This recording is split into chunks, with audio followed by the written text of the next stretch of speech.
Almost 200 people that are here this evening. I want you to know that this is the greatest evening for me, because last time of this year I was in a very bad place. Now I'm in a very good place, excellent place. Everybody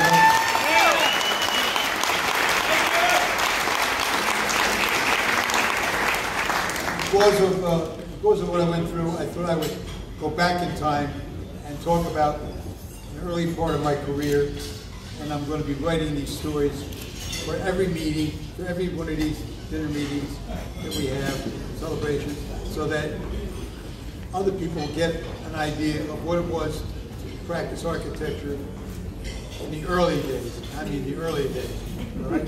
So the title of this speech is called The Left-Handed Draftsman. In June 1970, I graduated New York Institute of Technology, and I started looking for a position in a local firm. There were no jobs. While it was not the Great Depression of the 1930s, some of you, only some of you, will remember that there was a downturn in the economy. And when there's a downturn in the economy, architectural practices are the first ones to find out. Also, in 50 years ago,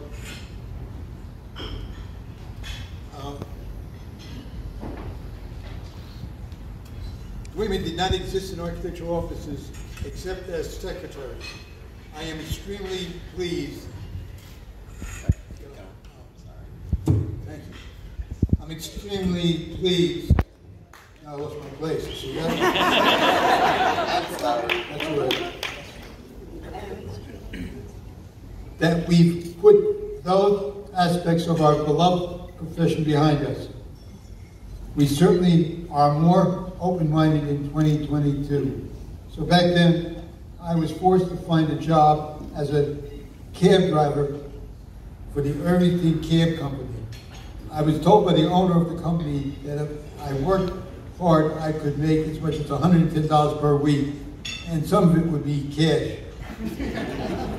One day while driving the cab, I came down Maple Avenue in Irvington, which was a one-way street running south from Springfield Avenue, for those of you who are familiar with Irvington. And I saw a 1950s contemporary building that had 2-foot-high letters on the facade saying AIA. Below that, it said in much smaller letters, Glucksman and Guzzo, architects. So I parked the cab under the building. When I got to the second floor, I asked the secretary if there were any open positions. She thought that Mr. Glucksman had been looking for someone young who had some experience, but not an awful lot. You can put in your mind what that means.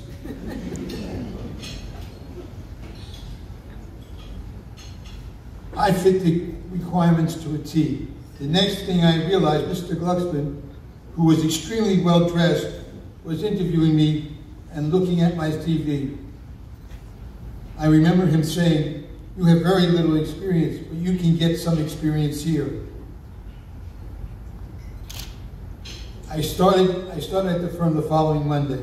My work was relatively simple: cutting sheets of paper, putting a borderline on the paper, and then using a stamp pad to put the outline of a title block, which would be filled with the printed information in accordance with the State Board of Architects. That's for you, Bob.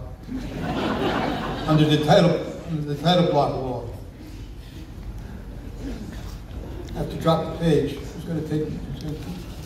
Okay. 6 months after there's this page missing, honey.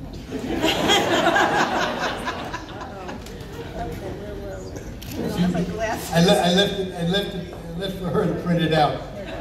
Probably left the page on the floor.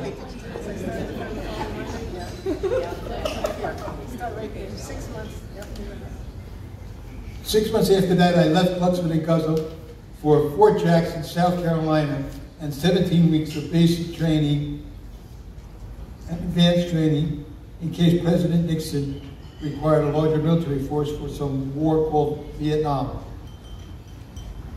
The partners, that's Mr. Guzzo and Mr. Glucksman, invited me that once I was done with this training, I should return to them. So in January 1971, I was at my desk at 9 a.m. sharp, for that was the starting time, and I was always on time. About 15 minutes later, Mr. Glucksman appeared, as always, dressed to the nines. He came up the aisle where my desk was, and I started to pray that he would not stop at my desk to critique my work. As luck would have it, he stopped and I continued praying.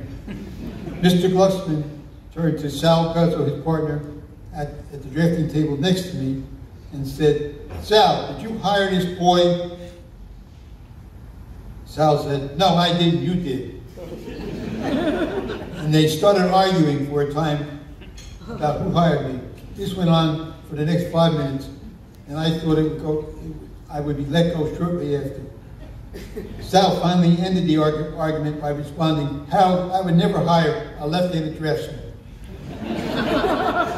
This is just one of my many stories of early experience in the profession of architecture.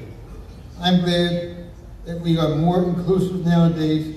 We have always been looking to hire the best people, no matter their gender, physical abilities, race, and so forth. Even left-handed people, especially ones that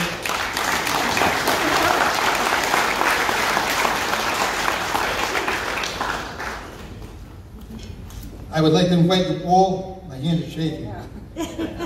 I would like to invite you all back to the same dinner next year, and I promise you additional stories.